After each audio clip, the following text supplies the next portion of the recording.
Hello, viewers of Back to Nature, Forward to Abundance. I am Dr. Shri Maleth. I am a certified EFT practitioner. I teach meditation. I use meditation and EFT and visualizations with my clients. I have a PhD in applied statistics, which is where my doctor comes from. And I have worked for over 25 years in health research. Over the last year, I decided it's almost exactly a year and a bit since I gave up my 9 to 5, which is a good 6-figure salaried income, because I knew there was more work that I had to do other than just working for other people, and that there were gifts I had that I wanted to share. As I think about my journey, right, and this has become more and more defined as I have moved through this past year, where I have gone from being in some kind of job all the time to being my own boss, and that has I'm just trying to open this document that I need. That has been a journey. It was a journey to get to the place where I was fully financially independent, and now it's a journey of allowing myself to need help, need support, and then jumping from there to the next space. So what am I talking about? This presentation in this summit that is called Back to Nature and Forward to Abundance.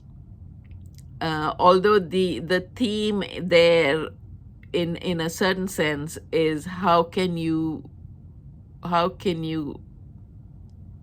exploit nature, or how can you be one with nature in order to create abundance in your life, right? So if you learn, as I know Cindy is an amazing gardener. If you learn how to cultivate your own garden, and you have an abundance of the food that you need in your garden, which seems particularly important right now, to how do you become self-sufficient, is, I think, a large part of what Cindy teaches.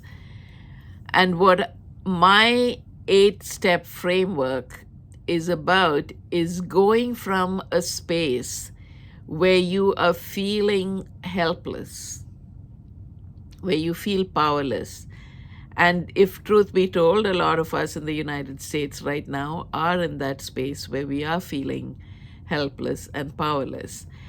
But it doesn't do us any good to stay there, right? We don't want to wallow in the helplessness. We want to acknowledge it.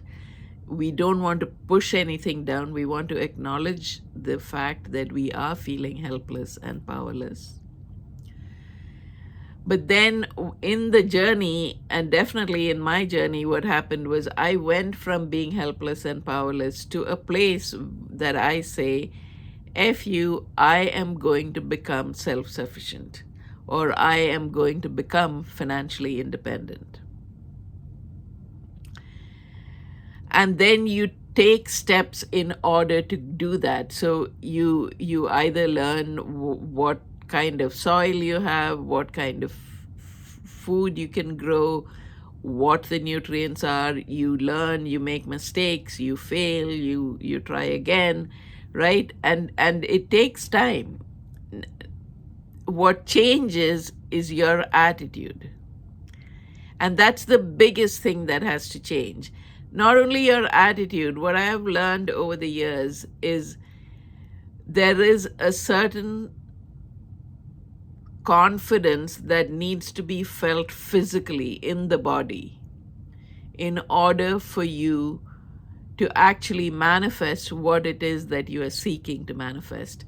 So an easy example to say is, if you say, I'm going to become a millionaire, right? Which, if that's an affirmation that you care about, but every cell in your body is saying that is not true.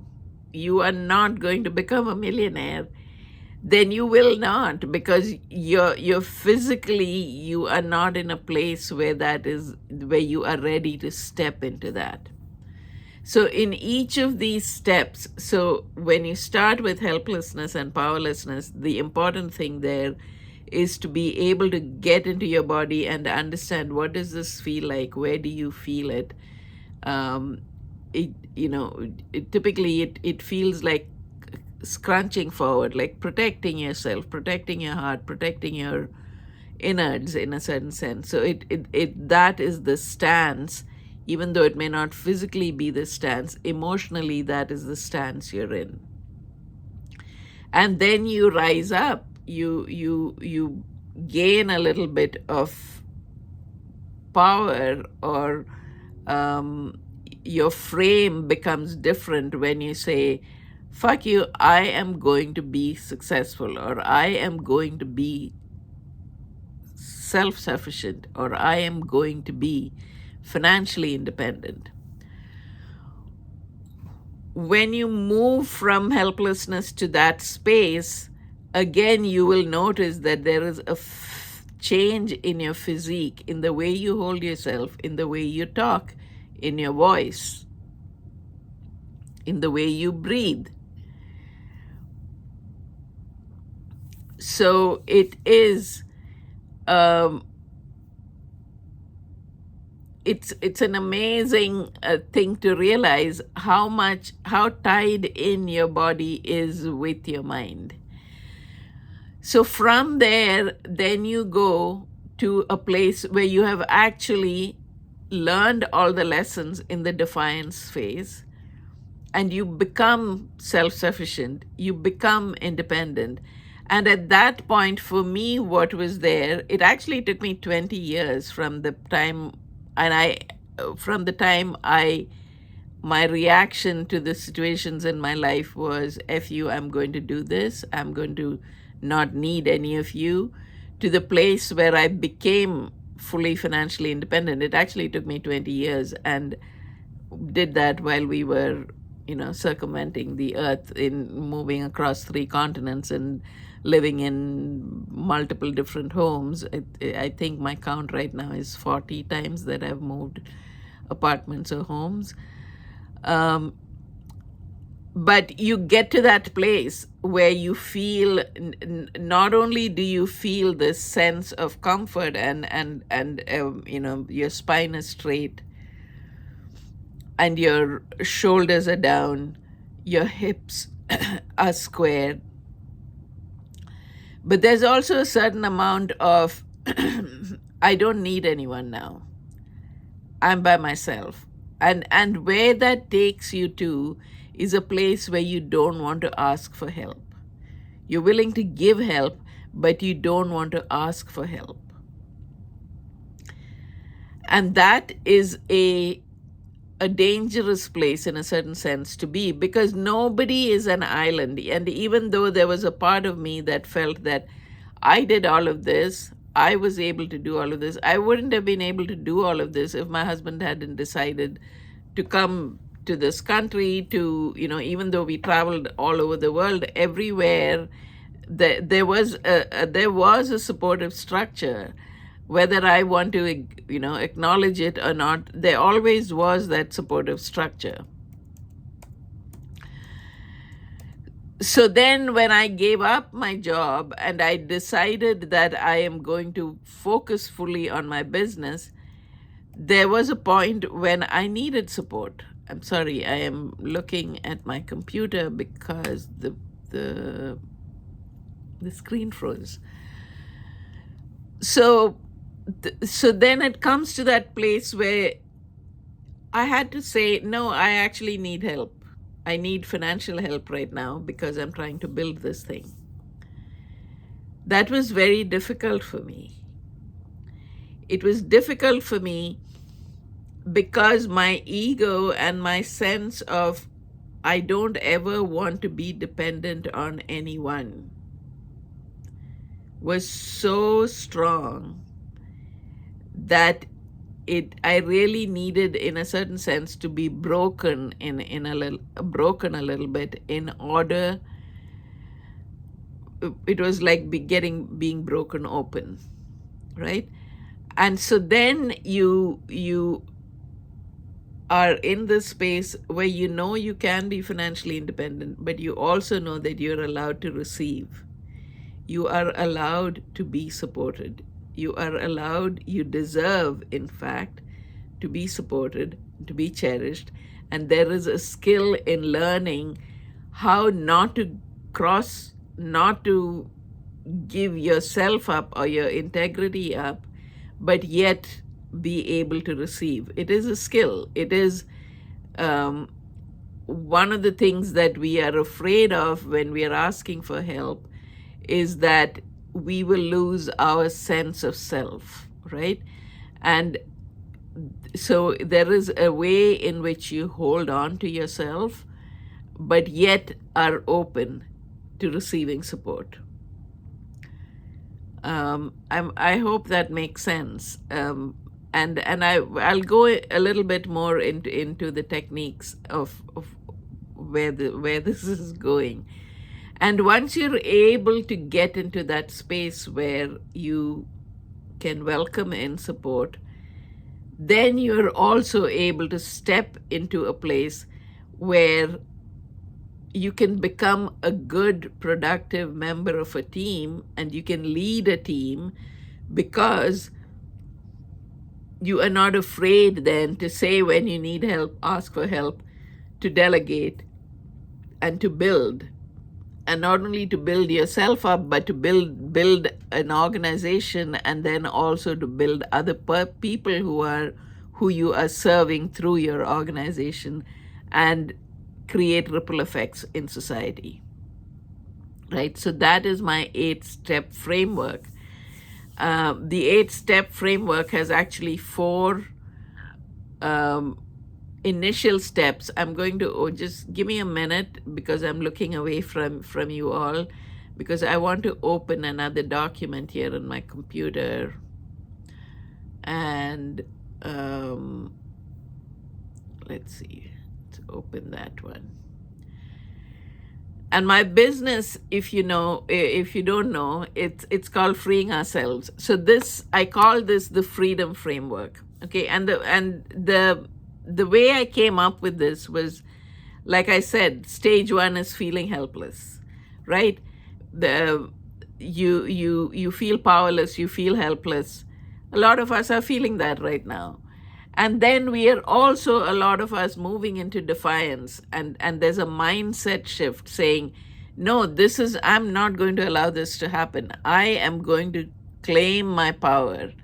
I am going to claim my right to be here, to be seen, to be heard, to be valued.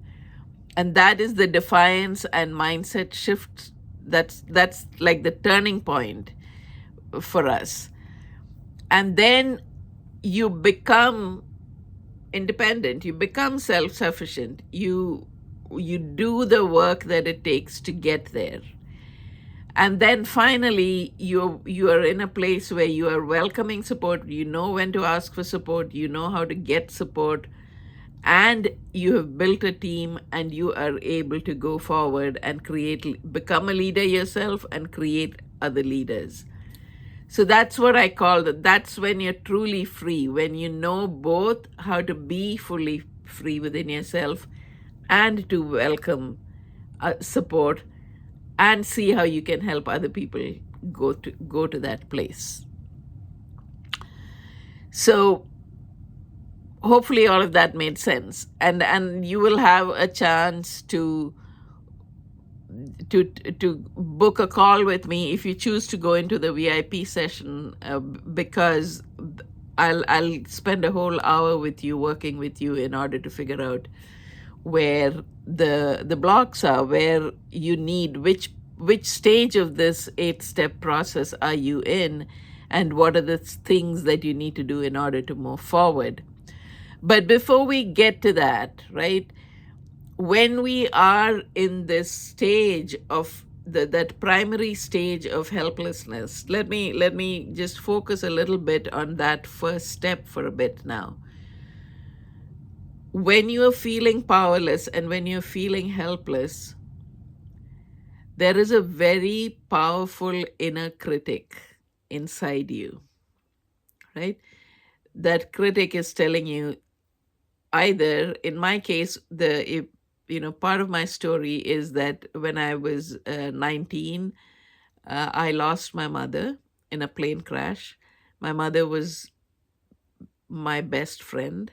She was my closest confidant.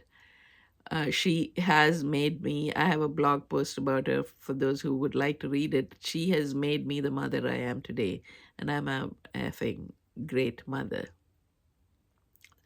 So that happened, and there were conditions in my family, like, one of my brothers was experimenting with alcohol and drugs.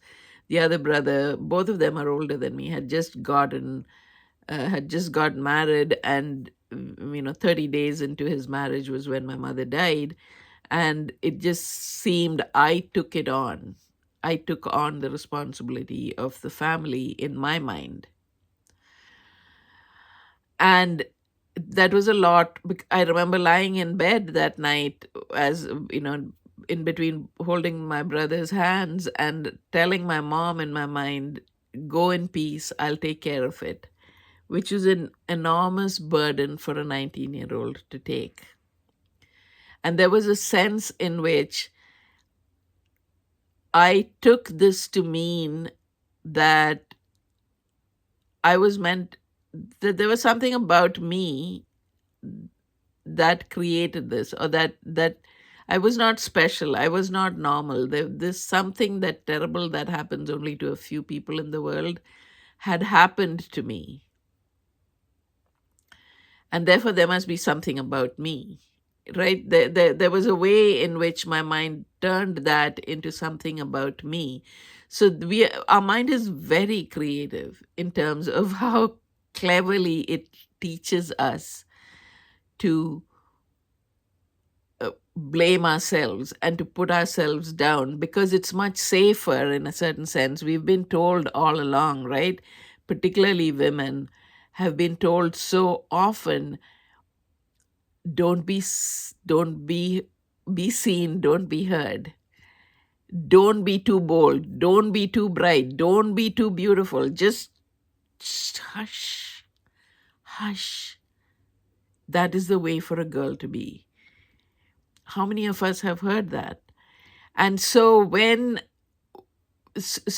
because those are stories it's not only us, generations before, our ancestors have sort of settled that into our genes.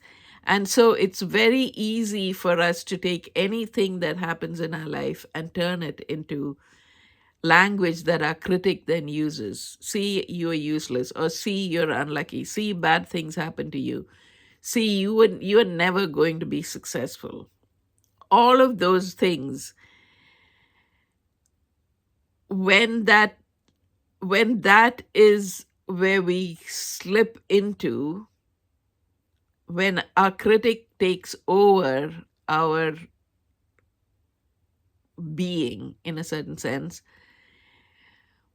we learn to get into that space of stress and fight or flight, and feeling scared and feeling that scrunched up. And if we don't do the work in order to become more self-aware, what happens is that the the level of stress hormones and the level of um, cortisol and adrenaline and all of those things that circulate within us when we are in that stance, the body gets addicted to it. We become emotionally addicted to be in a certain place. And then it becomes scary to move away from that, because that is what we are so used to.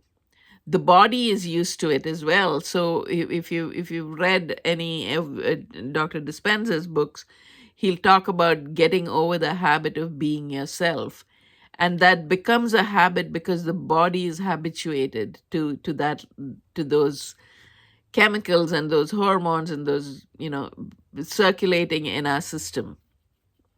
And so we want to get to a place where we can overcome that. And one of the best ways to do that is to use, what I do is I use a combination of meditation and tapping. And I don't want to do a tapping session here because all the people who are watching this might have multiple different ways in which this it needs to be dealt with. But what I do have as a free gift is I have a set of 3 videos in which I call breaking the pattern, right? And so when you're in that space of helplessness or powerlessness, and we can be in that space in different parts of our life. So right now, if we are feeling politically inactive, helpless, and unable to change the way what is happening in the country, in we may be extremely comfortable in the way we run the household, or in the way we cook, or in the way we perform in our career. So you can be held this freedom framework. You could be in different places in that freedom framework in different parts of your life. So my gift to you is this set of 3 tapping videos. I call it breaking the pattern, or another name I have for it is taming the inner critic. So what I would love for you to do is to download that and apply it to the place where you are feeling helpless. Notice which part of you, where does the inner critic come in most forcefully, and use it there. Use those set of 3 videos, which will take you through the tapping that will help you move away from the inner critic, to silence your inner critic. Use that, and then once you are able to overcome that sense of helplessness and powerlessness, is when you can move into a space of defiance, which can also be activated by using meditation, visualization, and tapping. So my request to you is this: download the tapping videos, use them, and then book a call with me in order to figure out where you are in the freedom framework and how you will step to your next phase. Okay, so in order to, the best way to book a call with me is to sign up for the VIP, because you get a full hour with me going through this 8-step framework and helping you to figure out exactly where you are and what your next step is in order to move to the next phase in the freedom framework. All of us deserve to be free. All of us are born to be free. All of us are born to be self-sufficient, whether it is with gardening, or whether it is with our emotions and our finances, and in every aspect of our life, we deserve freedom. And that is what this freedom framework teaches you to do. How do you get there? So thank you so much, Cindy, for this opportunity to talk with your group and to your audience. I hope all of you got something from this, and just use the tapping, book a call with me, sign up for the VIP. If not, I will be in touch with you once you have finished the tapping. There are ways for you to connect with me through the tapping videos as well. Again, God bless. May you have a wonderful rest of the year, and may you find your freedom. God bless.